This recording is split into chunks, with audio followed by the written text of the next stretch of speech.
จ้าจงพิจารณาให้เห็นชาติภพทั้งหลายเหล่านั้นตามความเป็นจริงเถิดว่า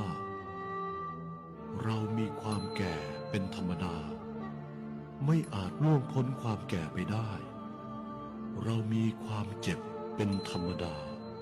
ไม่อาจล่วงพ้นความเจ็บไปได้เรามีความตายเป็นธรรมดาไม่อาจล่วงพ้นความตายไปได้เราต้องมีความพลัดพรากจากของรักของชอบใจด้วยกันทั้งสิ้นเรามีกรรมเป็นของตนมีกรรมเป็นผู้ให้ผลมีกรรมเป็นแดนเกิดเราจักทำกรรมอันใดไว้ดีหรือชั่วเป็นบุญหรือเป็นบาปเราต้องได้รับผลกรรมนั้น